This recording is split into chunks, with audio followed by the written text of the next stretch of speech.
Everyone wants to be more productive. Everybody wants to achieve more and ideally achieve it as quickly as possible. So the Pomodoro Technique was created by an Italian university student, actually back in the 1980s. He was called Francesco Cirillo. He was looking for different ways to be more productive, get his studies done quicker. And then since that time, this technique has become world renowned. So it's trademarked the Pomodoro Technique, and it has really helped so many people around the world.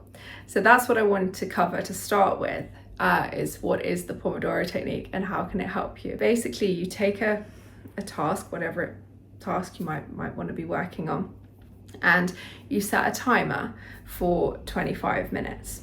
And you work solidly on this task, no distractions, no phone, no nothing else. You work solidly on this task for that 25 minutes.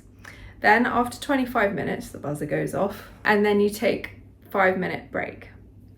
So in this 5-minute break, you just maybe walk around, or you just do something completely different, which gives your brain that time to just have a little mini relax before it needs to get back focused on the task again, the task at hand. And this is something that I found incredibly useful because you're just solely, your brain can totally focus on what it needs to. It's not got all these other distractions and things going on, but it's not for such a long period of time that it's unsustainable. So you do your 25 minutes, you have your 5-minute break, you repeat this for a total of a block of 4.